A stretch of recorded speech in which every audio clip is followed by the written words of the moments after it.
All right, we're going to get started.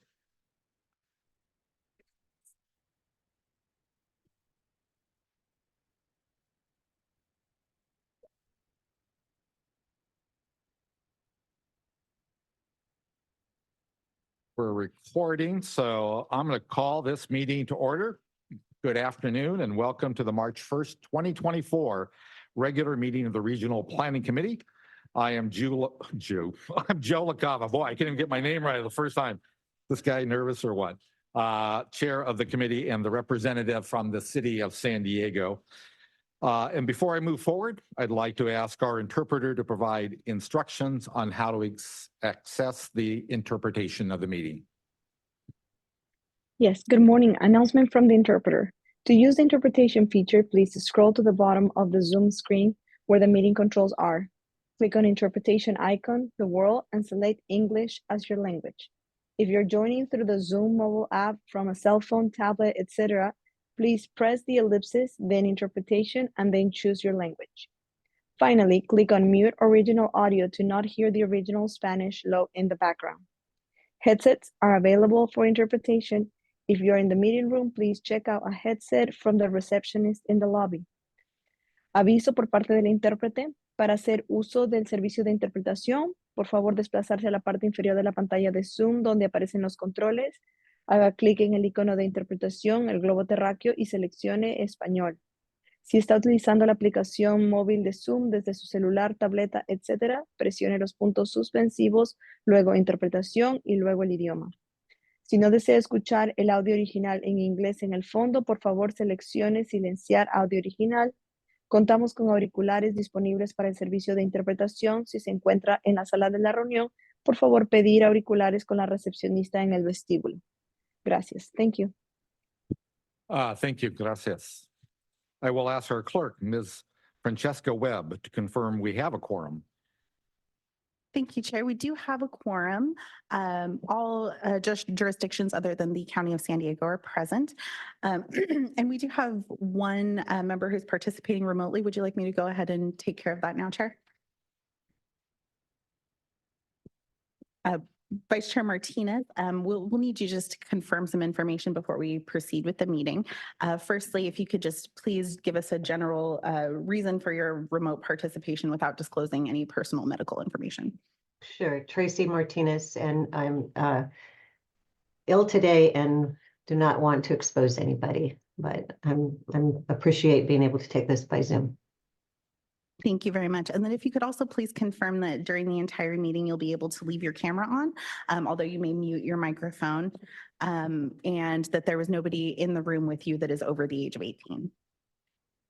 Correct. No one's in the room with me at all, and I will be keeping my camera on for the entirety of the meeting. Thank you very much. And for the members, since we do have one virtual participating member, we'll need to take roll call votes for this meeting.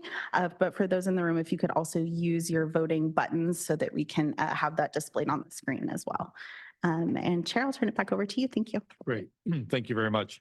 I'd like to start the meeting with the Kumeyaay land acknowledgement.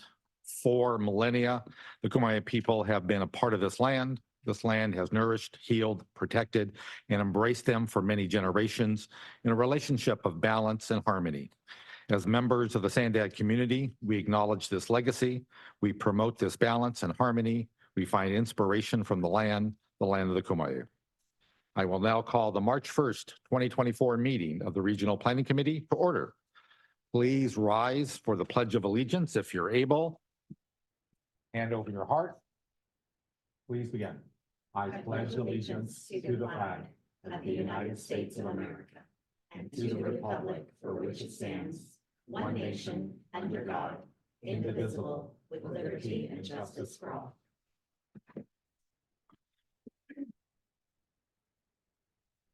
Now, since this is the very first meeting of the year, and we do have some new members, including myself, as well as alternates, I wanted to start this meeting by giving everybody an opportunity to do a brief introduction. So we start to connect faces and names together. And I'll start off as the chair. So as I mentioned, I'm Joe LaCava. I am the council member for District 1 which runs from Pacific Beach north to the city of Del Mar and then picks up Carmel Valley and Pacific Highlands Ranch. I am in my first term as a council member. I am a civil engineer by training. I'm a native San Diegan. My parents immigrated here from Italy.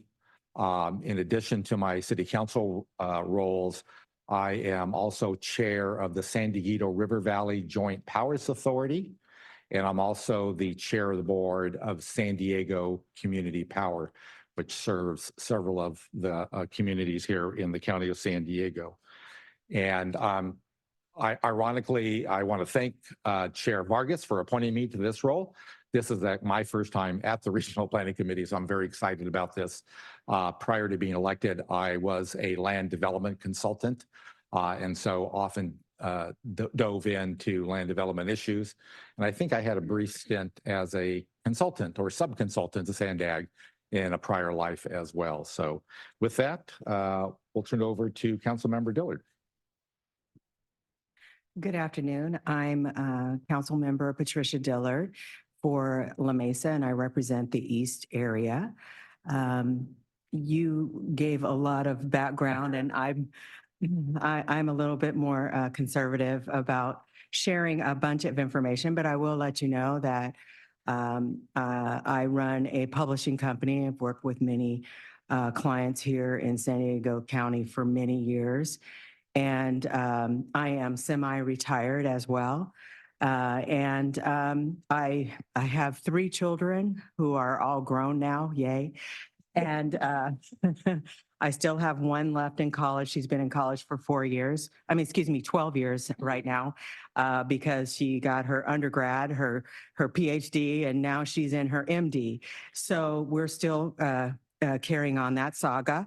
But I'm very proud of our 3 children, and I'm happy to be here. So thank you. And excuse me for failing to see protocol. I should really have gone to Vice Chair Martinez first. So Vice Chair. Thank you very much. And again, I apologize for not being there today. I am Tracy Martinez. I'm on my 4th year of my first term of City Council. I served as mayor last year, and Del Mar, we rotate that based on election results. So I'm back to being a council member this year. I'm also a board member of NCTD. Personally, my background is I'm a registered nurse, and I've spent most of my career as a program director for specialty bariatric and metabolic surgery and general surgery program. And I'm working a little more than part-time now. I'm really happy to be part of this group, and I look forward to learning a lot and contributing and getting to know you all better. So thank you. Thank you. And Mayor Jones.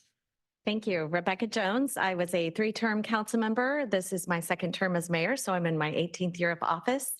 It's been a long road, but love it. Land use wise, I was a new home sales agent back in the early 90s. And so I know a lot about that part of it, but also my extensive time on the city council also lends to that. I have 2 children, 23 and 27, also grown out of college, which is great. Yes. And my ex and I owned a furniture sales and marketing company that we sold to Best Buy, Costco, and Walmart. So we built it from 0 to about $100 million in sales. Almost a native San Diegan. I think I didn't live here 2 of my 56 years, so mostly I've lived here and love it. Grew up in East County and moved to North County in 1887. So happy to be part of the team and see all the things that we can do here. And I am a huge proponent of good quality growth. My city is one of the, I was actually at North City this morning for a meeting, looking around, seeing the first 12-story building that's under construction in North County. We have a second one that will be launching pretty soon. Those will both be built, I think, by 2026. So we have a lot going on in San Marcos. Thank you. Yeah. All right. Councilmember Donovan. Yes. Good afternoon. Thank you. I'm Mike Donovan. I'm in the 4th year of my 2nd term as a council member in Coronado. Happy to have the opportunity to be on the planning committee. Ended up I'm from the New England area, came to San Diego in the Navy. So I spent 10 years on active duty in the Navy, 20 years in the reserves. Worked for Solar Turbines for 30 plus years. And then when I retired, decided to jump in the fray and was elected in 2016. Like I say, I'm on my end of my second term. So happy to be here. Thank you. Fantastic. And then we do have an alternate, Councilmember Musgrove. Thank you, Chair. Yes, California native, was born in Sacramento, moved here with my dad out of the Navy when I was 3, Army veteran. Proud representative for District 4, San Marcos City Council. And as a retired sheriff's captain, I have a lot of free time, which puts me on 4 subcommittees here and is the alternate for Mayor Jones on the board. Board of Directors for the Clean Energy Alliance, Cal State University Veterans Advisory Council, North County Transit District, the North County Joint Powers Authority. I think I have all of those, and proud uncle to the starting pitcher for this season Padre game. Thank you. That's an easy way to remember that name. So, all right. And with that, we will move on the agenda to the non-agenda public comment. Francesca, do we have any non-agenda public comment? Thank you, Chair. We have no public comment on this item. All right. So next we'll go to Senior Director of Regional Planning, Antoinette Meyer, who will provide the agency update. Just one thing that I wanted to bring to everyone's attention today, because I know you have a full agenda, and that is, I think you're probably all fully aware at this point that the governor's proposed FY 24-25 state budget cuts various state programs, including a reversion of $300 million, which is half of the regional early action planning, or what we've been calling REAP 2.0 funds. So SANDAG was awarded through formula funding $43 million through this program, and that has allowed us to stand up a regional housing acceleration program. It also allowed us to provide your agencies with about $12.3 million in capital and planning funds through what we called our HAP Cycle 2 program. So given the budget and HCD's direction, we have been pausing many of the initiatives that we were planning to fund through that program, including the HAP Cycle 2 grants. We let all of your staff know about this in February 14th, and we've been setting up one-on-one meetings with all of your staff who are affected by this. We know this funding is extremely important for your housing programs for the region. And we're working very hard on a solution. We've been coordinating with the other regional agencies across the state. We've been working with the California Council of Governments, CalCog, to advocate for this critical funding. But we also encourage you as local leaders to do the same. Reach out to state representatives, let them know the impacts, let them know the consequences, and hopefully we'll be able to retain that funding. But we are working on alternative funding solutions for your grants as well. So please know we're hard at work to try to protect that money and ensure that you all can continue with your great plans to advance housing in your local jurisdictions. I had a quick comment on that. So obviously, you know, we're planning on using some of that money for planning. And I think it's ironic that one of the first things we screaming housing, the state, and however they want to cut funds for us to help plan for that housing.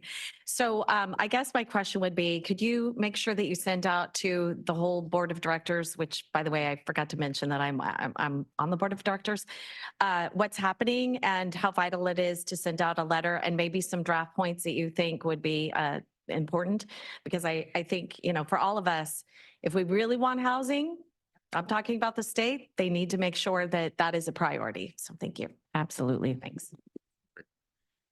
Not seeing any other comments, but do we have any other comments from committee members?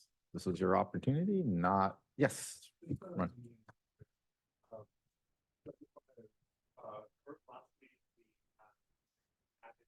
Rory, I'm sorry, could you turn on your microphone? Thank you. I'm so sorry. I thought I had. Last week, we added a zero emission vehicle strategy for Baja Sur and California to the 2021 Border Master Plan. So in 2021, we completed Border Master Plan, and we're doing an addendum to add a technical study related to zero emission vehicles cross-border. And the strategy will provide an assessment that identifies current infrastructure gaps and challenges to deploy ZEV infrastructure in the tri-state region.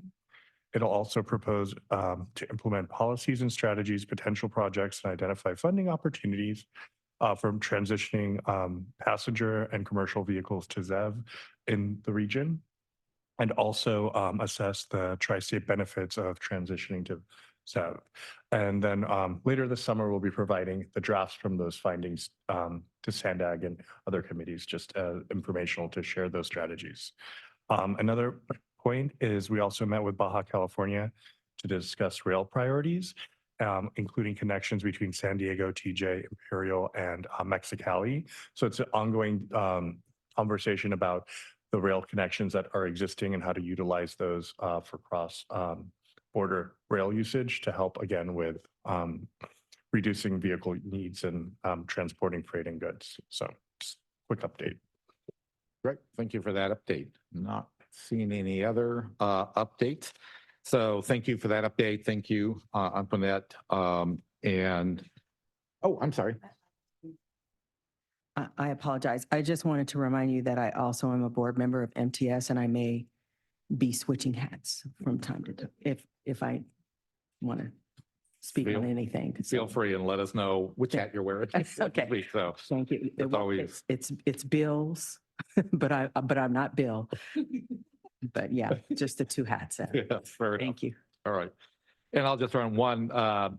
Excited that we have this almost full house here for the committee. I've heard that a lot of meetings got canceled last year. I know a number of committee members made a long drive to find out a meeting was being canceled.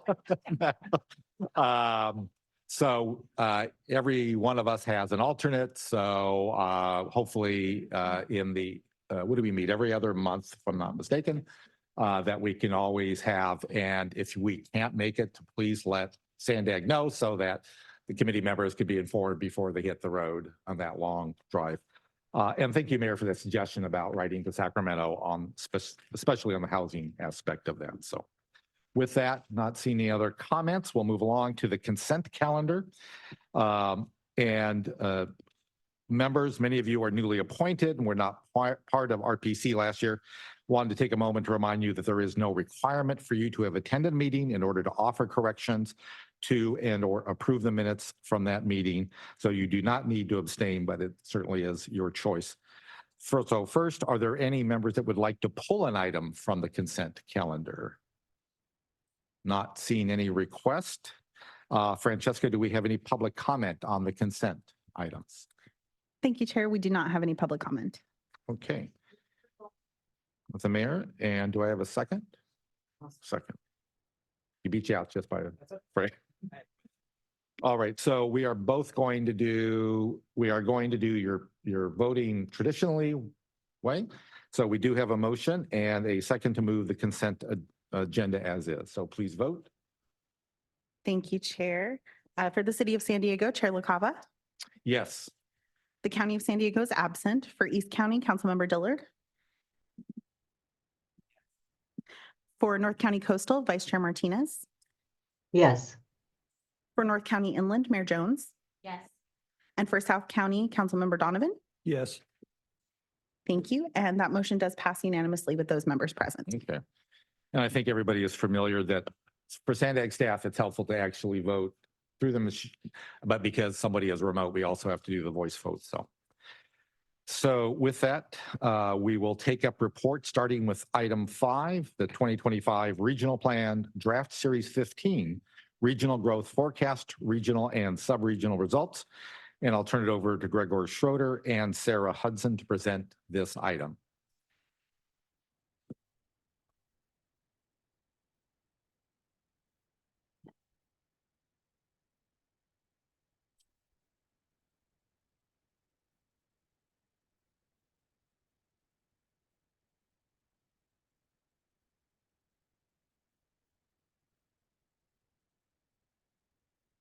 Hello, everyone. Item number 5 is the presentation of SANDAG's draft Series 15 regional growth forecast results at the regional and sub-regional levels for the San Diego region. I am Gregor Schroeder, the manager of SANDAG's estimates and forecast team. And with me presenting today is Sarah Hudson, an associate demographer also with SANDAG. With us to assist today and answering any questions should they come up are Grace Chung and Tuere Fiola from SANDAG, as well as Beth Jaraz from the Population Reference Bureau. Here's an outline of the topics that we will be covering today in the presentation. First, we will review timelines for the Series 15 Regional Growth Forecast, SCS strategies, and the 2025 Regional Plan, as well as the collaborative efforts between SANDAG and its 19 member jurisdictions during development of the forecast. After that, we will review some terminology to ensure all participants here today have clarity on the various products, efforts, and requirements. Then we will move on to review the most recent State of California Department of Finance estimates and projections for the state, as these figures set the stage for what is projected in Series 15 for the San Diego region. We then move into the core of the presentation today, the draft Series 15 Regional Growth Forecast results for population, housing, and jobs. The presentation will conclude with next steps, as well as provide everyone here today the opportunity to ask questions. SANDAG began work on development of the Series 15 forecast in June of 2022. Today, in March of 2024, after months of working together, we are pleased to share the draft Series 15 Regional Growth Forecast. Official collaboration with the jurisdictions opened in March of 2023, when SANDAG launched a web application enabling jurisdictional review of the preliminary Series 15 forecast land use inputs down to the parcel level. Since then, we have met with each jurisdiction to review inputs and incorporate feedback such that our data best reflects each jurisdiction's general plan information, housing element, annual progress reports submitted to the California Department of Housing and Community Development, as well as projects in the development pipeline during this timeframe. The input review process continued until November 2023, whereafter SANDAG finalized the inputs for the forecast and began producing preliminary outputs that were then subsequently reviewed both individually with jurisdiction staff members and together as a group on December 18th at SANDAG's Series 15 Task Force meeting, as well as on February 15th at the Sustainable Communities Working Group. After today's presentation, the draft Series 15 Regional Growth Forecast will be brought to the SANDAG Board of Directors this spring as part of a larger regional plan item. We want to highlight the collaboration effort and hard work put in by staff, not just at SANDAG, but within each jurisdiction in helping us to create the inputs for the forecast. SANDAG staff facilitated 42 one-on-one meetings with jurisdictions to review land use inputs. This was informed using a variety of tools, including an interactive web application, as well as visual and tabular displays to ensure a transparent process. As mentioned previously, we also used the jurisdiction's annual progress reports to identify projects in the development pipeline, which was an innovation for this forecast. Then, once the Series 15 draft results were available, SANDAG staff coordinated and carried out 19 initial meetings with each jurisdiction for one-on-one review of the outputs, as well as half a dozen follow-up meetings. Collaboration serves to strengthen SANDAG's forecasts, and we look forward to 4 years from now, during the next forecast cycle, Series 16, to continue and grow the level of review, feedback, and collaboration with the jurisdictions. Before we get into the presentation, we want to remind everyone of the requirements and differences between the Series 15 Regional Growth Forecast, the upcoming Sustainable Community Strategy, and the RENA allocation process. SANDAG Series 15 Regional Growth Forecast is a demographic and economic forecast used to inform the upcoming 2025 Regional Transportation Plan. Series 15 is the latest in SANDAG's 4-year forecast cycle, replacing Series 14, which was used for the 2021 Regional Plan. The next series, Series 16, will occur 4 years from now, incorporating the latest inputs at that time from jurisdictions, recently observed trends, and updated data sets. We want to note that each series forecast, pursuant to California Government Code 65584.01, maintains regional population growth within plus or minus 1.5% of the most recent State of California Department of Finance population projection. For Series 15, this is the projection released July 19th, 2023. It is anticipated that the next release will occur sometime in the summer of 2024, but that release will not be able to be incorporated into the Series 15 growth forecast.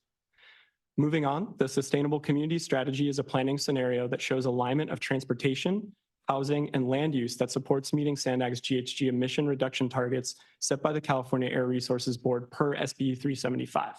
This is a separate process from the Series 15 Regional Growth Forecast, although it is informed by Series 15 population, housing, and jobs at the regional level. This process has already begun internally, led by SANDAG's Planning Division, and discussed recently at the Series 15 Task Force meeting held February 26th. It is important to note that While incorporating jurisdiction land use inputs that are informed by the 6th cycle RENA allocation, the Series 15 regional growth forecast will not be used for anything related to the 6th or 7th cycle RENA allocation processes. By the time the 7th cycle of RENA begins, SANDAG will be on to the next iteration of the 4-year forecast cycle, Series 16. As shown on the previous slide, SANDAG's forecasts are statutorily exhorted to be within plus or minus 1.5% of the most recent State of California Department of Finance population projection for the San Diego region. This graph illustrates as go DOF projections, so go SANDAG forecasts. As you can see, the most recent DOF projection released July 19th, 2023, used in SANDAG's Series 15 regional growth forecast and shown in blue on this graph, is very different from the DOF projection used in SANDAG's Series 14 forecast, released January 10th, 2020. That DOF projection is then itself very different from the DOF projection required for use during the sixth cycle RENA allocation process released March 27th, 2019. As SANDAG uses the most recent projection, the differences between Series 15, Series 14, and the RENA allocation process can be mostly explained by the changing population projections from the DOF that SANDAG maintains alignment with. The State of California Department of Finance is the authority for population estimates and projections in the state. The DOF produces annual estimates, much like SANDAG does, in addition to multi-decade projections at both the state and region levels. The DOF's most recent estimates for the state are shown here. It is estimated that California's population was 39.1 million in 2023, a slight decline from 2022, representing a stabilization of population from the decline experienced during the COVID-19 pandemic. Natural change, the balance between births and deaths of approximately plus 107,000 people, was offset by net outmigration of approximately minus 144,000 people, leading to a decrease of approximately 37,000 people statewide. As the map illustrates, California's population remains concentrated in coastal and southern areas, with Los Angeles County accounting for about 1/4 of the state population, and San Diego County being home to approximately 8.5% of the state population. After decades of steady growth, California is projected to be entering a period of slower growth and eventual decline in population. As is evident in the figure, 2020 was a key turning point for the state of California as the state experienced a population decrease. From 2020 to 2023, California's population declined by approximately 500,000 people. Looking toward the future and emerging from this historic trend reversal, the DOF projects that California's population will increase on a moderate trajectory to a peak of approximately 40.2 million people in 2044. And after that, the population will contract to approximately 40 million by 2050. Why is California no longer booming? The answer lies in the two components of demographic change, the natural change and net migration. Here we see recent trends in the components of demographic change. Natural change, the balance between births and deaths, and net migration, the net total of people moving into or out of the state, both foreign and domestic. Reading the graph from left to right, we see that as recently as 14 years ago in 2010, California was adding over 270,000 people through natural change, with more births than deaths. This then began to decline, reaching a low in 2020 of about 70,000 persons added to the population due to declining birth rates and increasing mortality rates. The projected trend for natural change is to continue downward. By 2035, the natural change will be a natural decrease, wherein California will have more deaths than births each year, and the decline will continue out to 2050. Migration into and out of the state of California from 2010 to 2020 was negative, a net loss of persons, reaching a low point in 2020 of over 350,000 people leaving the state. Looking forward from 2020, projections for net migration are that it will begin to increase, becoming positive in the year 2027, and settling into a relatively flat trend of approximately 50 to 60,000 net migrants, both foreign and domestic, into the state of California each year. In summary, California's population has entered a period of slower growth, which will be dominated by positive net migration. With an awareness of these trends at the state level, let's turn our attention to the San Diego region, the Series 15 regional growth forecast, and how it fits within this larger picture. Before we begin, I'd like to highlight the Series 15 regional growth forecast one-page handout that is available along with this presentation and the supporting documents of today's meeting. Much of the information presented here today is present in that document in a more easily referenced tabular format for future use. If we had only one slide or just 1 minute to share what the San Diego region will look like in the future, These are the key points we would focus on. Like the state of California, the region's population will slowly increase and peak in the 2040s, then decrease out to 2050. The population will be older, but more housing will still be needed. Employment and job growth will remain strong.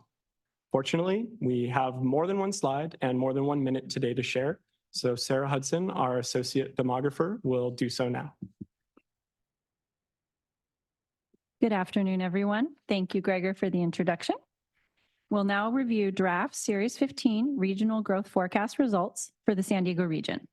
This chart depicts population, housing, and jobs projected to the year 2050. Population in the region will increase, peak, and then decrease.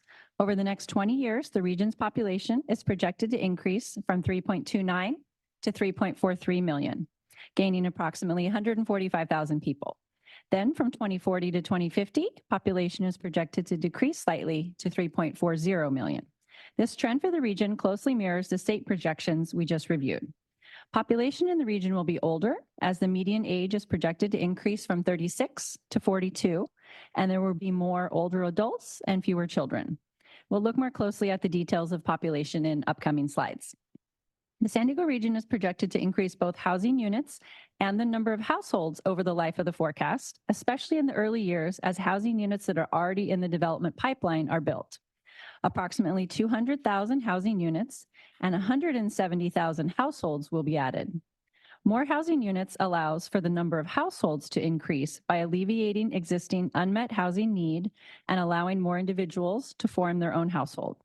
Additionally, older adults are more likely to live alone or with fewer persons in their household, leading to more households with fewer persons in each one as the population ages. The region is projected to add jobs through 2050 due to a stable prime working age population and rising labor force participation.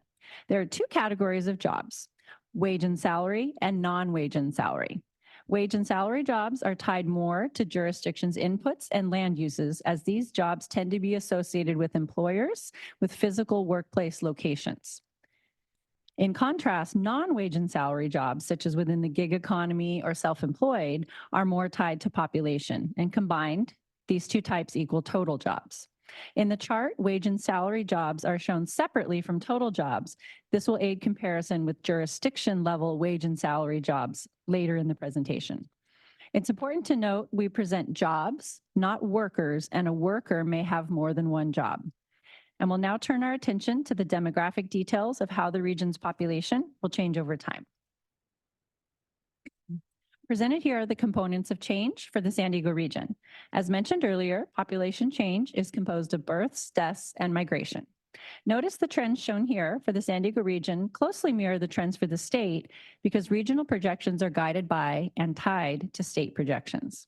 Reading the graph from left to right, 14 years ago, in 2010, the San Diego region added 25,000 people to the population. Then natural change declined by half between 2010 and 2020 to 12,500 persons added annually. As with state trends, the primary factors are declining birth rates and stalled life expectancy gains. Natural change is projected to continue downward, and by 2038, the region will have more deaths than births each year. And if population were left to these natural factors alone, the San Diego region would be projected to decline by thousands of people each year. But migration also affects population. Net migration into the San Diego region was positive in 2010, declined to a net loss of persons annually from 2014 onward. Net migration is projected to remain negative through 2025, rise between 25 and 2030, peak in 2030, and then decrease to about 0 by 2050. So we've reviewed then how the number of people living in the San Diego region will change over time. We'll take a closer look at the characteristics of who those people will be. And this slide presents a population pyramid, which represents how population changes through time. On the left is males and females on the right. The youngest ages are at the bottom and oldest ages at the top. For example, the bottom leftmost bar is males under age 5, while the top rightmost bar is females age 85 and older. And the length of the bar represents how many people are in that age group. First, I'd like to draw your attention to age groups where the blue bar extends beyond the black outline bar. And this means that 2022 is larger than 2050 will be. And these are primarily on the bottom of the pyramid in the younger ages. Therefore, these younger age groups decrease in the future. And this is the case from birth through age 29 for both males and females. Conversely, notice the age groups where the black outline bar extends beyond the blue bar. This means 2050, the future, is larger than 2022. And these are primarily at the top of the pyramid in the older ages. Therefore, these older ages groups increase in the future. And this is the case for ages 60 above, and the pattern is particularly dramatic in the oldest ages at the top of the pyramid. In summary, this pyramid illustrates the aging population for the San Diego region. And in addition to the population pyramid, it's also to review population in 4 key age groupings, which are children, young adults, prime working ages, and older adults. The blue bars are 2022 and purple is 2050. And looking first at the youngest age group, you can see there will be fewer children in the region by 2050. This group declines from 22% to 19% of the total population, and numerically that'll be about 94,000 fewer children region-wide by 2050. Young adults age 18 to 24 are projected to decline slightly, will comprise 1.3% less of the total population by 2050. That's about 34,000 fewer young adults. Prime working age adults will be stable. Ages 25 to 64 remains about half of the total population. That's approximately 1.7 million people. The largest projected change is for older adults. Those aged 65 and older will increase from less than 16% of the total population to over 22%. That is about 244,000 more people in this age group region-wide by 2050.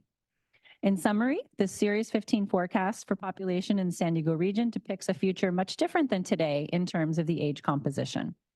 And up to this point, we've shared regional populations, we've shared population projections for the state and for the region. We'll now discuss sub-regional population projections for SANDAG's 19 jurisdictions. This slide presents population change for each of the jurisdictions. The table on the right displays both numeric and percentage population change between 2022 and 2050. As a reminder, this information is also available in the one-page handout that is part of the meeting materials. Of 19 jurisdictions, 11 are projected to decline population.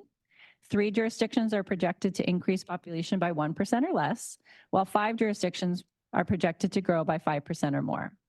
And another way to examine this information is via maps. The first map displays population density in 2022.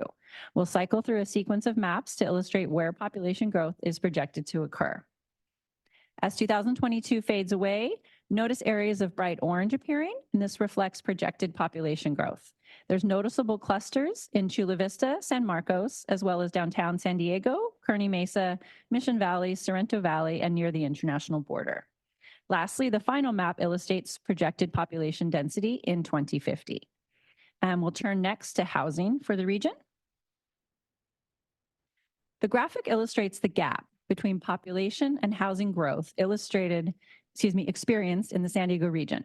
From 2010 to 2022, approximately 191,000 persons were added, but only 81,000 housing units were added. Population was added at roughly double the pace of housing. Looking to the future, the Series 15 Regional Growth Forecast expects the gap between population and housing to narrow as population growth slows while housing growth remains strong. From 2022 to 2050, the forecast adds approximately 112,000 persons to the region and 202,000 housing units. These projections benefit from the collaborative effort mentioned earlier and reflect jurisdictions' housing policies and plans included as inputs to the forecast. Narrowing the gap between population growth and housing growth is expected to lead to somewhat of a lessening of current housing pressure. It is further reflected in the forecast through decreasing average household sizes and rising vacancy rates for the region, which we will review shortly. We'll quickly here at the we'll examine quickly the types of housing in the region. Historically, single-family homes have been the primary structure type in the region and accounted for over 60% of total housing units in 2010. The Series 15 forecast, which reflects underlying jurisdiction inputs, projects that multifamily units will be the majority of future housing growth. By 2050, the two structure types are projected to become more equally balanced, with multifamily accounting for 45% of housing units and single family approximately 55%. We'll now review the two housing measures briefly mentioned a moment ago, average household size and gross vacancy rate. The Series 15 forecast projects somewhat of a lessening of current housing pressure, which is reflected with decreasing average household size and rising vacancy rate. And we'll look at each of these individually. Average household size is projected to decrease to 2.46 persons per household by 2050. This is notable, as 2.46 represents a historic low for the San Diego region. It reflects easing housing pressure and even more so the aging population structure. Older persons tend to live with fewer persons in their household, and as the population of the region ages, there may be even more need for housing units, despite population being projected to grow slowly and even contract in the later years of the forecast. The projection for fewer children in the region also contributes to lower average household size. Gross vacancy rates are projected to increase by a full percentage point from 6.1 to 7.2%. As with average household size, this reflects lessening housing pressure in the region. You may be familiar with owner or renter vacancy rates. It's important to note we are modeling gross vacancy rate for the San Diego region as a share of total housing stock. Gross vacancy rate includes housing units that are vacant, whether that is for sale, for rent, for seasonal or recreational use, or used for a non-residential purpose, such as a home office or vacation rental. Gross vacancy rate is used because while the Series 15 regional growth forecast allocates housing units, it does not project the purpose for which units will be used. And let's now take a look at housing at the sub-regional level. This slide presents projected change in housing units from 2022 to 2050 for each of SANDAG's 19 jurisdictions. As with population, individual jurisdictions within the region have their own housing trends, and these are informed by the state and the region trends. And in the table on the right, you'll notice that all jurisdictions are projected to add housing units throughout the forecast. 4 jurisdictions have 5% or less projected housing growth. 10 jurisdictions have projected growth between 5 and 15%. And 5 jurisdictions projected housing growth is 15% or more. And it's illustrated in a sequence of maps as we saw for population earlier. The first map is 2022 housing. As that fades away, notice areas of bright blue appearing, which represent projected housing growth. Cities such as Chula Vista and San Marcos stand out. Also, the city of San Diego is the largest jurisdiction in the region and accounts for over half of projected housing growth.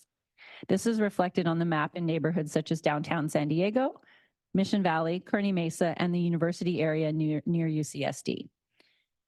The final map illustrates projected housing units in 2050. And the final topic I'll share about today is job growth at the subregional level. Here we present wage and salary jobs by jurisdiction.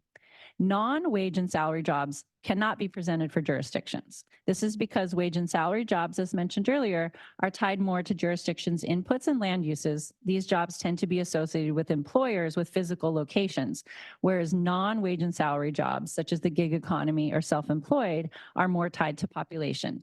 And a brief reminder, we do present jobs, not workers, and a worker may hold more than one job. As with both population and housing, individual jurisdictions within the region have their own trends informed by the state and region.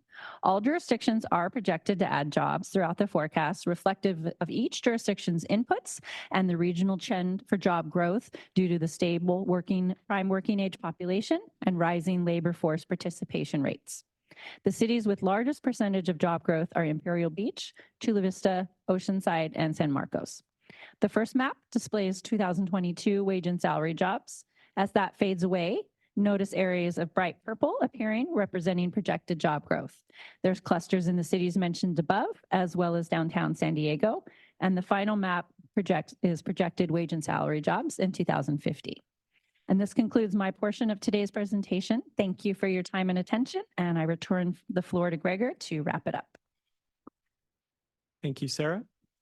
As we approach the end of our presentation today, this slide summarizes the projected change from 2022 to 2050 for each element of the Series 15 regional growth forecast by jurisdiction. This is again included along with more information in the Series 15 regional growth forecast one-page handout that is available along with this presentation and the supporting documents of today's meeting. I would like to highlight that the Series 15 Draft Regional Growth Forecast has been a collaborative effort between SANDAG and its member jurisdictions. The key takeaways from this presentation are: Series 15 presents a slow growth scenario for the region, mirroring state trends and the California Department of Finance projection for the region. An aging population structure is projected, with more adults and fewer children. Housing pressure is projected to ease somewhat as units are continually added. Continued job growth is projected due to a stable prime working age population and increased labor force participation rates. Next steps, we will be taking the draft Series 15 Regional Growth Forecast to the SANDAG Board of Directors this spring as part of a larger regional plan item.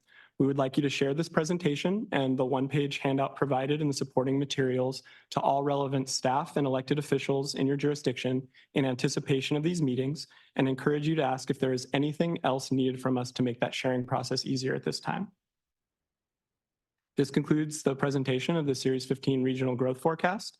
We cede the floor to discussion, questions, or subsequent items. Thank you for your time. All right. Thank you very much for the presentation. You packed a lot in there, and I hope there's not going to be a test. There's an awful lot of numbers in there. But first, Francesca, do we have any public comment on this item? Thank you, Chair. We have no public comment. Okay. So we will turn it over to committee members for comments, as this item is informational. No motion is required. Who would like to kick it off? Mayor Jones, I'm not surprised. Thank you. Well, I do have a few questions. And I remember back in March of 2022, I looked this up because I couldn't recall the date, that the California State Auditor had said that the RENA numbers were too high, that the methodology was not supported by actual evidence. So I'm wondering how that plays into what our housing projections are. And I know cities like Coronado, you know, their number that they actually have as being built is what, 134, is that correct? And they're supposed to, between now and 2029, build, I think it's over 1,000. Yeah. So I'm just wondering if we have actually looked at those sorts of situations. And when we're looking at our next RENA numbers, I mean, I know this cycle goes through 29, but if I'm not mistaken, we start 3 years before. When those numbers come from the state, are we going to be able to figure out if they made a mistake again? Because I know there was a lot of there was unnecessary fighting within the board members because many of those numbers were projected far too high. And I think a lot of us kind of suspected that. And, you know, there was some discussion of, well, those numbers can be actually contained within the actual general plans that were in effect at the time. So I'm just wondering if, first of all, if we're going to be taking that into account when we're figuring that out, and then also, is it figured out in these projections that we're even going to be lower, but maybe it's enough housing? I don't really know. So that's my question. I'm going to have Tueri talk about the details of RENA, but just a quick reminder that at your March 22nd board meeting, we are going to have the executive director, Gustavo from HCD, come and do a special workshop with the board about the RENA reform process that is underway. So those will be really good questions to bring up when Gustavo's here. But Tueri is our RENA expert, so I'm going to hand it over to her to respond to your specific questions. Okay, thank you, Antoinette. So Mayor Jones, those are really great questions. And in terms of RENA Cycle 6, and we do get this question quite a lot from many of our jurisdictions, we are not able to go back and to make any changes to the allocation for our region as a whole or for any of the sub-regional allocations that were done, because that process has already been approved by our board at that time. Yes, controversial, but approved. And now that all of the housing elements are in place. But for RENA Cycle 7, when we do begin that, as Gregor said during his presentation, we will have new Department of Finance projections that we will be able to utilize as we start moving forward with Cycle 7. And there is an opportunity, it's about 2 to 3 years prior to 2029 that we'll be able to start that consultation with the California Housing and Community Development Department and discuss the methodology that's been used in order to come up with the numbers that we get for our region as a whole, as well as we'll be able to have those conversations here on how we want to determine our methodology. So one of the other things that I'm hearing a lot, and I mean, I talk to a lot of community members. We do have, a lot of kids coming in to the university or the different higher learning education in San Marcos. But I'm hearing a lot from people across the board, not only just in San Diego, but across the nation, that a lot of kids that are coming home from college, are we counting them?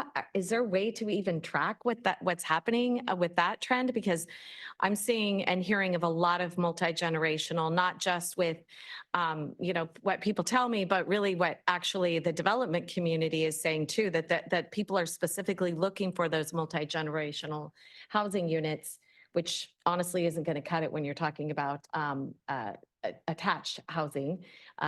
So I'm just wondering, because these are things that we have to really think about as folks that are approving housing. But I want to make sure that we've got the right information so that we can actually make educated decisions. So how does that work, and who's in track, or who tracks that? Yeah, so that's a good question. So insofar as that trend is captured in the most recent census ACS data, it is captured in the Series 15 forecast, but it's very important to note that we're on 4-year forecast cycles. So if that's a trend that continues to increase over these next 4 years, it will be reflected even further in the next series cycle. Okay, and because I'll bring it up when HCD is here as well, but I think, the immigration that's going on right now, that I think is higher than probably what we have projected, on top of the trend of having the multi-generational family living, I think those are going to affect housing quite a bit and what it looks like. And then also, we certainly don't want to have a general plan that makes no sense at the end of the day, and it can't be built. I mean, you already see it. I'm building a lot, in my city, but it's important, again, for us when we're updating our general plans, for us to have the right information so that we really, I just hope somebody, I guess it would be the state that actually is in charge of that. So I will hit that point home when we have HCD here. And then I can't remember what my other question was. I think that's it for now, and maybe that's it for good. But thank you for answering that. And I will definitely, I'm not trying to put you in the hot seat. I just think that, if we want good information and good plans that actually can be successful plans, we need to have someone getting that information for us. So anyway, those are my points. Thank you. Thank you, Mayor. Councilmember Musgrove. Yeah, very interesting looking at the forecast from the last cycle, the last RENA cycle, and some of the discussions that went on the board with some jurisdictions offering to take some of the weight from the others and being told, no, you can't, when they had room for it. But it was based on capacities and expectations at that time. But when we had a pandemic and everything shifted and reset, but HCD deals with hard numbers. So I know we're working on a 4-year cycle. I really think there needs to be a midpoint, a reevaluation, and some understanding with the state, because if we had met those expectations, we would have homes sitting empty right now based on their forecasting, and then it would not get any better in times to come. So when they do come here, I think a good open dialogue would be, yes, this is very fluid, but when we all took stats in college, the numbers in, the numbers out, but we have to be willing to be flexible and look at it and say, these were the expectations based on that point in time, but it's changed this much. So now this is where we're going to shift. And looking at the numbers that Mayor Jones alluded to with, a significant increase in Chula Vista and San Marcos in population. And I can see with the border region and ours being a university town and looking where the heat map showed in San Marcos, I can see that because we do have projects going in there now, but not to accommodate the 17,000 increase. And we are kind of limited on land in that area. But again, those are forecasts and they go out for a number of years. But we have to be careful that we don't lock ourselves into a state where this is what we absolutely have to do and not be able to make those adjustments. And I really hope that this board and SANDAG in general really drives that point home to HCD. I'd just like to add one thing for consideration around that. particular comment is that when we do open the consultation with HCD, and one of the things that I think some of our other MPO counterparts are actually asking for the state is a bit more transparency in some of the data that they use to come up with the projected numbers that our region has. And I think that would be very helpful in terms of some of the questions that we get from staff, from our board of directors, just around understanding more what are the inputs that go into developing those numbers so that we don't end up having that misalignment between the forecast projected population growth and the number of units that we're planning. So again, we are all looking forward to that board meeting on the 22nd, but to just continue to echo those comments being made to HCD. Okay. Councilmember Donovan, do you want to? Yeah, thank you, Chair. Not to pile on and not to sound too parochial, but I'm so glad the mayor brought this up. When I looked at the numbers, you know, I'm thinking I'm going to go back to our staff, the rest of our council, and try to explain what these numbers are. And right now, as a result of RENA, we're going through, you know, we rezoned to meet our number. We're changing our general plan. We're changing our local coastal plan because we're all in the coastal zone to build over 1,000 homes or dwellings. And then we have a number that shows in 2050, you're only estimating an additional 130. So it's going to be hard to explain these numbers. And I look forward to, I'm not on the board, but Councilmember Duncan is, but I'm going to attend this meeting as well just to get smarter. But yeah, these numbers are hard to explain, and it's hard to go to our staff right now. Like I said, we're spending hundreds of hours of staff time to meet all this. So anyway, again, not to pile on, but just wanted to make that known. Okay. Thank you. Thank you. I'll offer some concluding comments. So one, again, thank you for the presentation and the amazing amount of work that you all do to generate these kinds of numbers. What strikes me, obviously the city of San Diego can have a different perspective, but I think what this really highlights is the daunting challenge that we as representatives for our various jurisdictions have and SANDAG has when we know that we're not meeting demand today, that people are hurting today, and whether it is affordability, as the mayor said, people doubling up, multi-generation families because they can't afford. I'm trying to figure out how to get my daughter from Sacramento to move back down in San Diego. The cost of childcare and how much effect that may be having on folks in terms of whether they decide they can't afford childcare and they're leaving the area or they choose not to have children. Seniors who thought they could afford to live in San Diego or the San Diego region based on disability checks or Social Security, and you know, where's quality housing for them and how do we keep them housing? Obviously, the homeless population that has a variety of reasons that an individual is homeless, but these are people that are hurting today. And while we look at these as projections, and I hear what my colleagues are saying, we still have a problem today.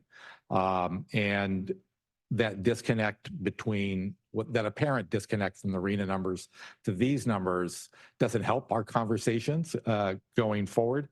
And I think the other point that having my experience in the development world that I always struggle with is we make general plans in order to create the capacity for housing.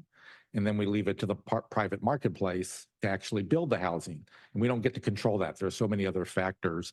And even though City of San Diego's pro-housing designation, I'm not sure that we can do anything to make it easier to build housing. We're still not seeing the numbers to meet the current demand. So I think that will continue to be a struggle. While we may say we need these numbers, there's a lot of reasons that we won't actually get those housing starts that we're projecting. I think I'll close. You can time me with how many times I say my last comment or my close. I got a real bad habit with that. But also the ability to build deed restricted housing. We don't have enough funding. We don't have enough project vouchers. We don't have enough subsidies to be able to meet the demand that we have in our region. And if I understood correctly from your presentation, this is an attempt to actually identify what kind of housing you did a multifamily versus single family, but it doesn't try to identify what kind of housing we're talking about. Am I correct in that? That's correct. We do structure type, but not purpose of use. Okay, yeah. So there's multiple challenges. I also think about the economy, which still requires a growth of college graduates, people that are attracted to come to the amazing businesses that we have here from biotech and many of the other new economies that are starting up here. That gives us that robust economy that creates still jobs and all the ancillary jobs going forward. So a lot of challenges for us, given these long-term projections that are 28 years away. Well, again, I'll close by saying when people are hurting today. So anyway, thank you. I understand you'll be going to the board. I think that will be a fascinating presentation. I hope the fellow from HCD is prepared for those conversations. As much as I'm a believer in that, when you start getting mandates and incentives based on your RENA numbers, whether you're meeting them or not meeting them, it becomes critically important to understand them. So with that, again, I'll thank staff for the presentation and the responses and my colleagues for your questions and comments. So with that, it was an information item, so no motion was required. We will go on to item 6, value capture in the San Diego region. We'll turn it over to Danielle Kochman to present this item.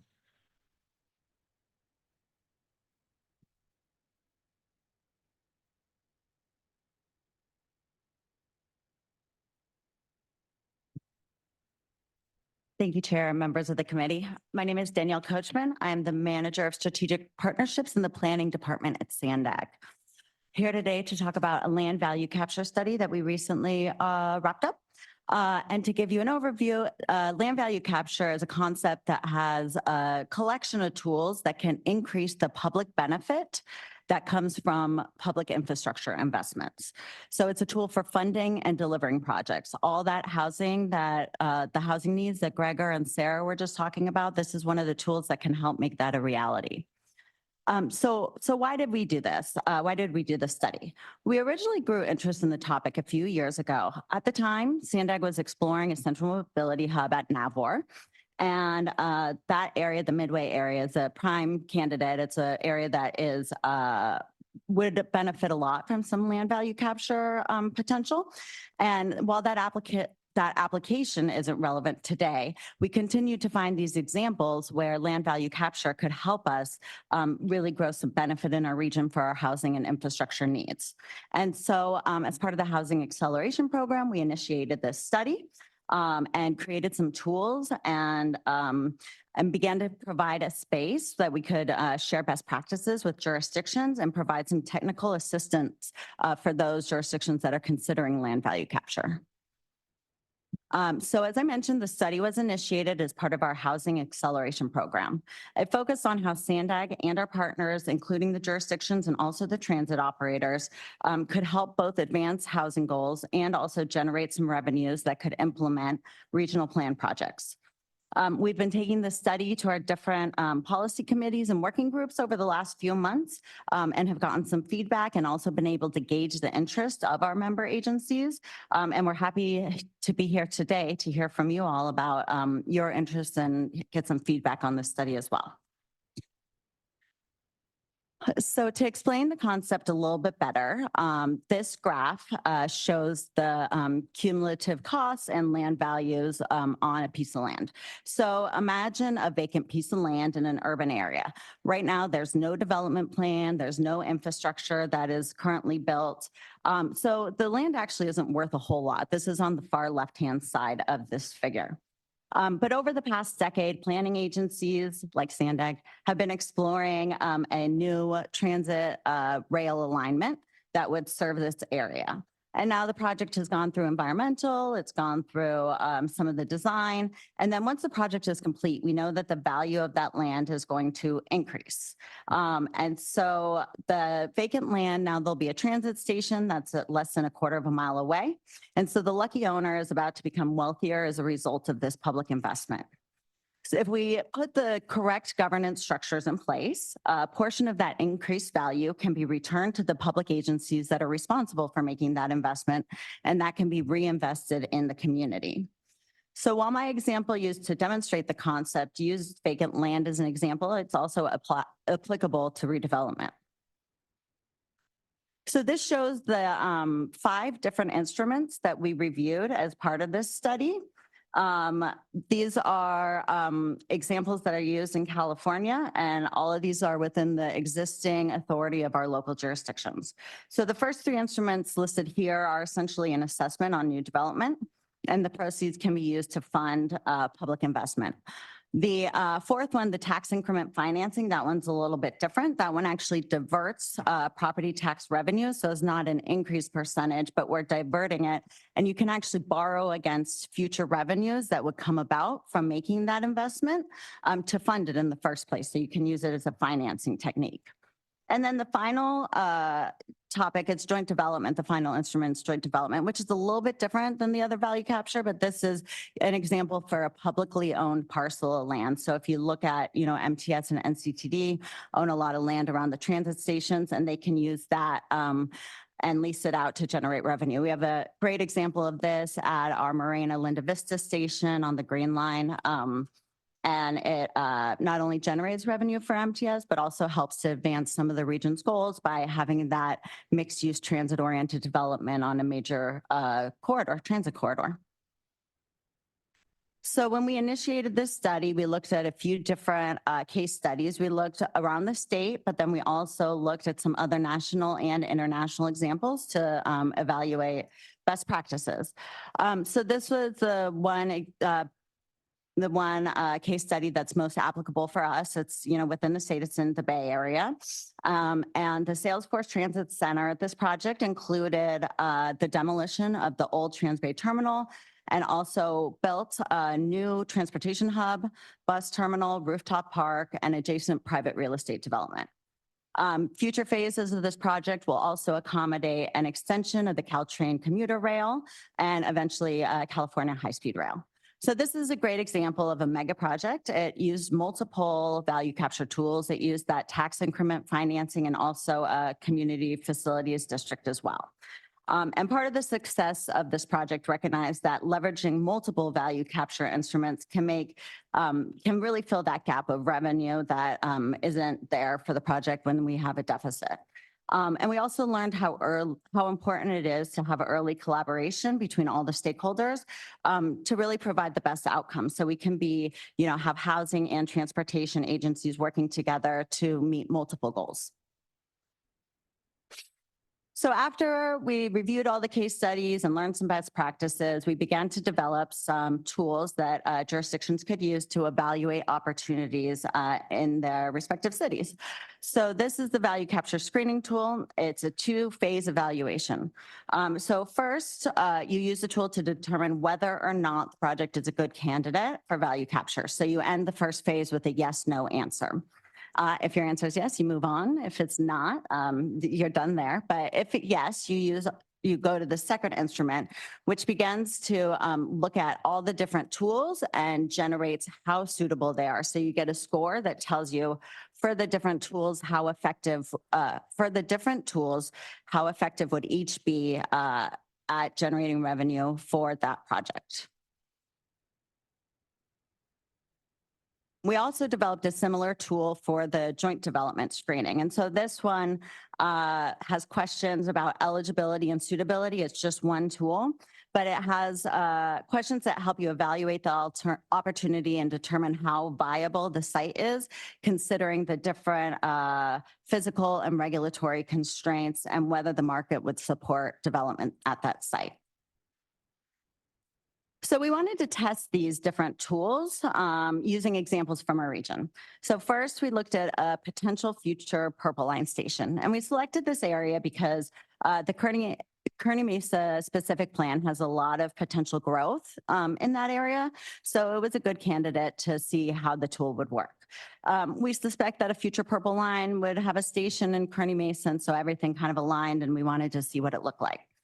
So using this as a test case, we ran the different tools and the results showed that if we use both EIFD, that tax increment financing, and also a community facilities district together, they could generate up to $1.1 billion in revenue to fund the improvements.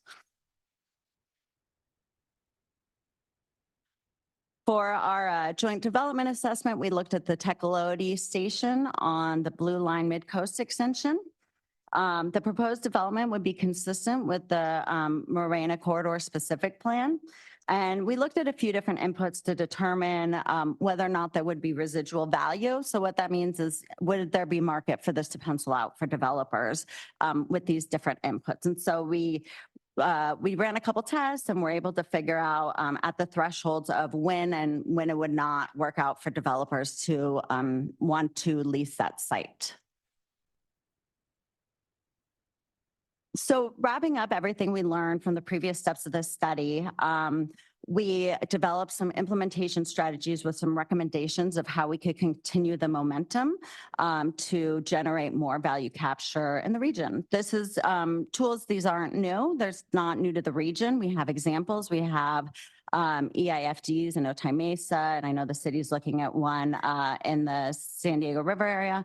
You know, thinking about how these tools are being underutilized both regionally and throughout the state, there's a lot of potential to continue to promote these within the region. And so the high-level implementation strategy looked at some recommendations on how best we could coordinate between the land use authorities and the transportation agencies, identified some roles and responsibilities, and how the different stakeholders could work together to develop some mutual goals. So we're in the early stages of implementing some of those recommendations now by bringing this presentation to the different committees, different working groups, figuring out who's interested, and beginning to have some one-off meetings as well to assess interest. So we will be doing, again, some prioritization and implementing, looking for projects that are good candidates and that the jurisdictions are interested in as well, and strengthening the partnerships between us and the key stakeholders in that region to look for projects to run through these tools and opportunities to collaborate. We've made the tools available through our Housing Acceleration Program's website, and we are also available for technical assistance as well. And with that, it concludes my report, and I can take any questions or comments at this time. Great. Thank you very much for the presentation. Francesca, do we have any public comment on this item? Thank you, Chair. We have no public comment. All right. Again, I'll turn it over to committee members for comments. Again, this is informational only and no motion is required. Do we have any comments or questions by my colleagues? Mayor Jones? So I'm a little confused. Is this then a separate taxing district that you would have to for the value capture? So there's multiple tools, and some of them would be new tax districts and some of them would not be. So we looked at both types. Okay, that's what I thought. So I guess my question would be, because, you know, there's on local and county taxes, there's a cap of what you can actually charge and how you would pay for things. So I'm wondering if that is affected, if the value capture would be impacted, because I definitely know a CFD, a special assessment district, I don't think impact fees are, but anything that is charged on a sales tax or a property tax, well, obviously a property tax has to be voted on, but I'm just curious how, and also a sales tax, I'm wondering how that works on this. Right. So for the first three that you were talking about, those are assessment fees. So those are outside of either property tax or sales tax. It's the owners within the parcels. Well, the CFD, oh, I see what you're saying, but it doesn't actually, because they're being voted on by the owners, even if it would cover that district, it's separate. Is that correct? Okay. I wasn't sure about that. So. And then the other piece with the tax increment financing, it's not an increase in the property tax amount, but you're generating more revenue because the land value is going up. So the percentage is the same, but more revenue is coming in because the value of the land is increasing. And that only happens once the land turns over. So you have to sell the house in order to actually see that increase, because as you know, when you buy a house, you're kind of locked in at that level. Yeah, so what you're saying is it's more like how redevelopment used to be, which was a great tool, by the way. And you mentioned it, Councilmember LaCava, there's no money for affordable housing. Well, that's because the state in their infinite wisdom actually got rid of that in 2012, May of 2012, I was there. And I am still bitter about it because, you know, we have 7% of our total housing as deed restricted affordable. So it works the same as that. So, so where does that, where does the money that would be going for this special district, where does it come from? Because there are the taxing agencies. Does it come off the top like redevelopment did, and then you still have the same share to all the different entities? Like for instance, in our city, we have the very lowest in the entire county, which is 7.4 cents out of every property tax dollar. Does it work the same as it comes off the top, right? The amount that is distributed with the different agencies, and then it's still the same distribution formula? Right. So typically you'd have like a district, and it depends on who opts in. Like if you look at Otay Mesa, like it could be both the city and the county, but on the Otay, it's actually Otay Ranch, right? That one, they just have the city that participate in that one. So it's a different share.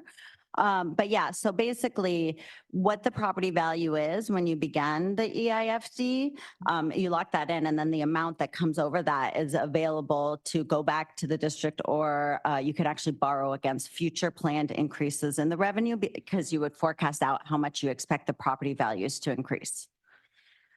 Okay, so just for clarification, let's say the property is worth, and I know it's not true, but $100,000, there's nothing you can buy for $100,000, it seems like. So it's $100,000, you go up to $500,000, that $400,000 is where the increment is a certain percentage of it, or because it can't be that whole entire amount, it would be a certain percentage of that, and then the rest goes to the taxing agencies or the regular agencies. Yeah. Yeah, so it's essentially the same as redevelopment. The authority was actually approved when redevelopment went away. So this was intended to be the replacement. Gotcha, okay. That makes sense. All right, thank you. And still not doing it for affordable housing, which is funny. Anyway, thanks. Well said. Councilmember Musgrove. I just want to make sure I understood what you said. You know, when property's improved, then it's assessed at the rate of the improvement. So the $100,000 home is $100,000. Are we looking at now reassessing the value of the dirt in addition to the improvement? Is that a separate assessment? Yeah, there's no change to how we assess the property values. Still the same process. Okay, thank you. Not seeing any other comments from my colleagues. Thank you for the report. It certainly is a good primer on the variety of things. So it's going to be a handy resource for individual municipalities. I think the city of San Diego over the years have tried multiple of the items that you've identified. And we too shed a silent tear as redevelopment went away. But the EIFD and Otay Mesa, we're very proud of that. And it is making slow but steady progress. We haven't gotten enough revenue yet to really generate or to do a bond yet, but we are funding projects for the first time. We did development impact fees over existing neighborhoods, which turned out not to be very productive because we separated into 42 different community buckets, never generated enough money to really make a difference anyplace. But we also did facility benefit assessments in our newest Greenfield master plan communities, which was very successful up in Carmel Valley, Pacific Highlands, Ranch, Torrey Hills. But it was also very successful because those were very expensive homes that could afford the add-on in paying back those facility assessments. But it was a great example of how it can work. I guess the question I have is, what role does SANDAG see itself playing in this conversation?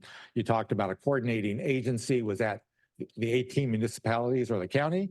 Or does SANDAG see a role? The purple line obviously would be a regional investment. How would that tie into a local initiative that would play off a regional investment? The authority really lies with the local jurisdictions. And so we see ourselves in a role of trying to promote this as a tool. We also understand that there are a lot of challenges. And so looking for opportunities to, work with the jurisdictions to collaborate, to share best practices. Right now, we're really just socializing it. We're meeting with staff. We met with staff at the city of San Diego a few weeks ago, but trying to really assess the level of interest and seeing, if it's something that, having a more formal structure for us to collaborate within the region to help solve some of these hurdles together would be a benefit. Okay. And I'm old enough to remember community facility districts, Mello-Roos. Have those really fallen out of favor because some of the problems that grew out of those? I'll have to circle back with you on that. Okay. All right. Yeah, unfortunately, we lose a lot of good tools because of a bad apple or two and it kind of goes away. But this is very helpful. What's next in this conversation? Right, we're really moving towards that piece of how best do we collaborate. And so those one-on-one meetings with all the staff at the different jurisdictions, seeing who's interested and seeing what level they might want collaboration. There's no point with us just being at the table by ourselves, so. We're also doing a training for all of your staff on the screening tool. So in March, I think, is when we're doing that through our housing acceleration program. Fantastic. Okay, well, again, thank you very much for the presentation. There's a lot of work here to you and the outside consultants that put this together. Again, this is an information item and no motions required. So thank you. Thank you. So we'll move on to our final item for today. And this is item 7, SANDAG's approach to the 2024 World Design Capital. And we'll turn it over to Hector Vinegas and Zach Hernandez to present this item.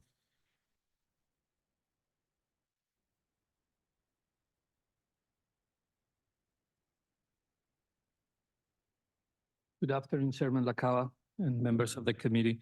I'm Hector Vanegas and happen to be the counterpart of Stacy, but in the Borders Committee. It's a pleasure for me to be with you this afternoon to talk a little bit about the World Design Capital and SANDAG's approach to that big event. But before I start, I want to talk a little bit about what is the World Design Capital. A World Design Capital is designated every 2 years by the World Design Organization that is headquartered in Montreal, Canada.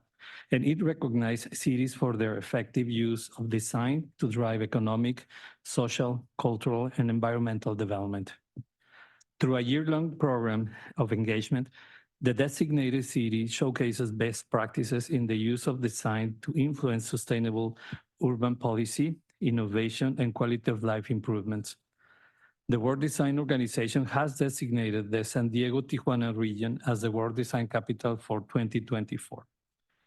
The San Diego-Tijuana bid was the first ever binational submission, and it was designated in 2002, recognizing the set of values that shape the region's design approach: human-centered, open, multidisciplinary, multicultural, and experimental.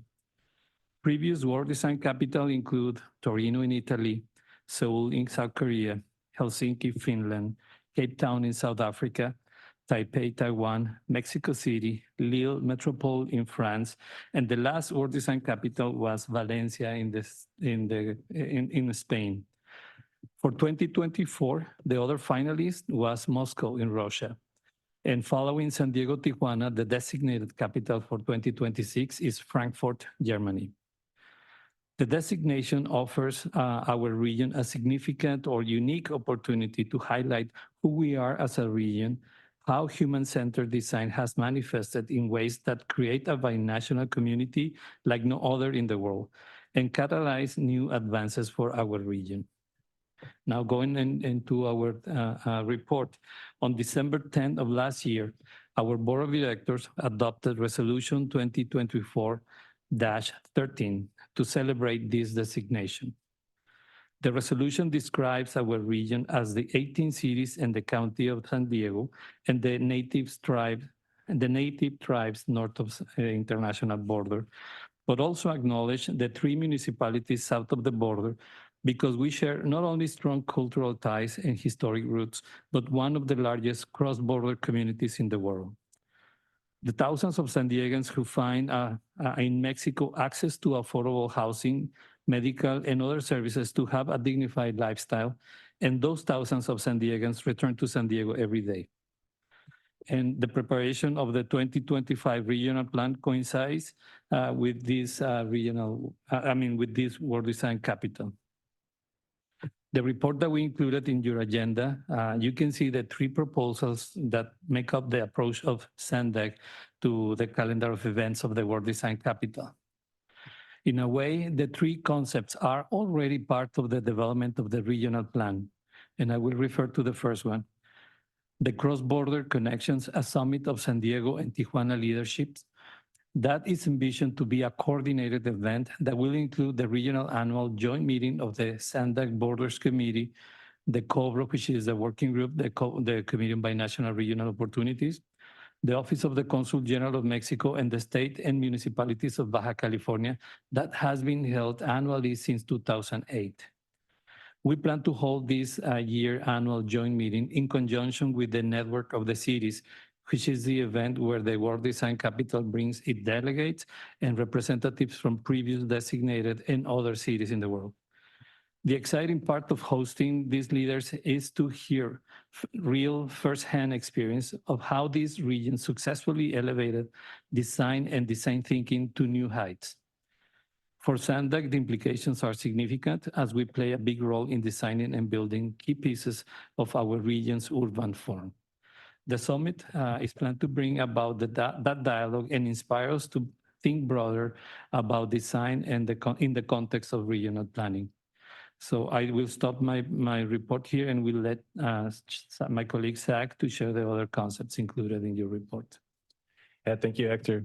The World Design really, for us, represents a chance to harness not just the great creativity that we already have here in San Diego, Tijuana, but all the creative power that's coming from visitors around the world. A key outcome that we want World Design to leave behind, if you will, is inspiration for the ongoing planning work that we do.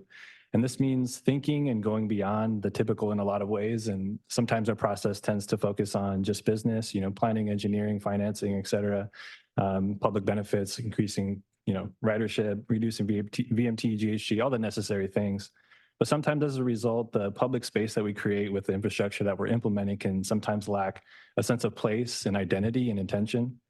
World Design, luckily, is kind of forcing us to talk about these things a lot more front and center. These are, the nuance, the sensory, sometimes the unspoken way that people are experiencing and feeling in the public spaces that we're creating. SANDAG has several projects where this conversation is really key, and one great example is the San Ysidro Mobility Hub. So this project is one of the three that we're going to be showcasing as an initiative with World Design. And the timing is great because we're going to be starting the planning and community outreach activities for this project in particular later this year. What better time to do so than with such a massive spotlight? In terms of what's being planned, there's still kind of conversation about scheduling what kinds of events, how to strategize those events. But the end goal is to try to capture lightning in a bottle this year, leverage World Design as a platform to elevate the outreach that we were already going to be doing for the project. And we really want to extract the expertise and the insight and inspiration for design elements that reflect the historical, cultural significance of San Ysidro, our region's binational DNA, of course, which is something that the current space really lacks and desperately needs moving forward. The end goal or product, if you will, for this is going to be a multidisciplinary or multidimensional design guidebook. This is going to help us ensure that World Design leaves a lasting imprint on the future hub. And to do that and to kind of populate content for this design guidebook, we're going to be doing design pop-up events, design talleres or workshops, if you will, charrette type of activities, and discussion panels like the summit that Hector mentioned. All these things are going to help World Design participants and the binational community leave an imprint on the project and kind of co-generate input and ideas for the guidebook itself. And so we want to hear any and all creative ideas. But think of, architectural user experience recommendations, visual, artistic ideas, design motifs, graphic, visual branding, landscape, interior design principles, art features. And something that I'm excited to explore is potentially art programming to kind of anchor the future hub with a community-ran installation of sorts. But a lot more to come on this particular initiative as we get going with coordinating with the World Design team. But now I'm going to pivot over to something, and for this For this initiative, I'm speaking on behalf of my colleague, Marissa Mangan, who couldn't join us today, but who's leading another initiative for the Urban Core and Connections Project. This one will examine a few really key corridors feeding into and serving the downtown area, such as I-5, Pacific Highway, Broadway, and our Charlie corridors, Park Boulevard and C Street. And using kind of the addition of the airport transit connection as kind of a catalyst for all this, the aim will be to assess how the corridors can potentially be more people-focused, including ways that they can serve as social spaces in and of themselves, while keeping in mind also climate-forward solutions and mobility options. And on the mobility side, we'd focus on how we can maximize the corridors to move more people more effectively, obviously via transit, biking, walking, neighborhood shuttles. But the tie into world design is that we try to plan a showcase of the work that is completed by September this year and engage the wider community for feedback, potentially hosting a design charrette or a panel similar to the other two initiatives that we're working on.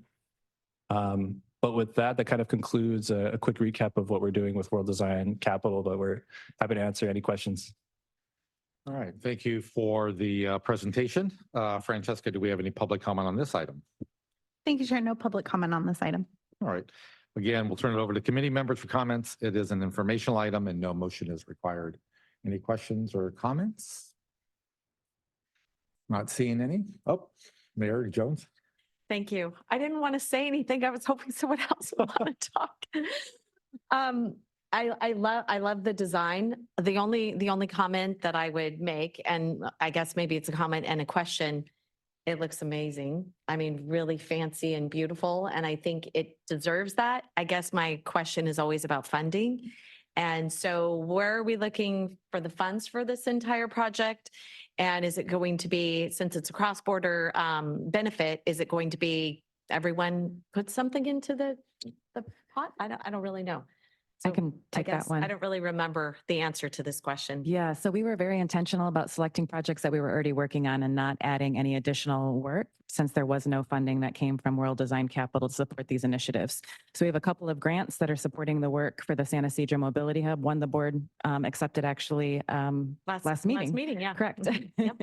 And the summit is something that we do annually, and you've been a part of that for many years. So this one just leveraging World Design Capital and having that be a part of those discussions at the summit. And the same thing for Urban Core and Connections. That's a project that we have grant funding for, and that was already underway. And we said, well, it's an opportunity to bring some of those design experts to weigh in on it at no extra cost to SANDAG. So this is not talking about the actual funding. We're not really talking about the funding moving forward to actually build the whole thing, because I just don't remember we had everything in the budget that we have it fully funded and ready to go, or, you know, we've got the projections or anything. Yeah, this is just supporting the planning work that we're doing already. And so, yep. Just wanted to double check on that. Thank you. And I always like OPM, by the way, other people's money. When we can get grants, I love that. So good job. There we go. Not seeing any other comments, my colleagues, I'll thank you again for that work. The region worked very hard. The binational region worked very hard to get this designation. It's really a point of pride for it, and I'm glad that, we're supporting it at different levels. Just a couple of quick questions. The Urban Core in Connections, it seems like you mostly were focused on City of San Diego corridors. One, I assume you're connecting with city planning over at the City of San Diego. And are you open to other corridors other cities might be interested in putting forward? This project is particularly focused on the transit corridors through downtown. And yes, we have a PDT that includes city representation working on that. Okay, great. Okay, well, I think it's a very exciting thing that's coming to our region. Thank you for the good work that you all are putting in, the SANDAG's contribution to that. And as the mayor said, dovetailing that with work you're already doing, so you can be a big contributor to the success of that without actually spending a lot of precious SANDAG dollars. So with that, that's terrific. Okay, well, thank you very much for the presentation and your good work. So with that, that brings us to the end of our agenda. I will wish a speedy recovery to Vice Chair Martinez and appreciate everyone's participation today. We are adjourned until the next regular meeting of the Regional Planning Committee on Friday, May 3rd at 1 p.m. We are adjourned. Thank you. Yeah.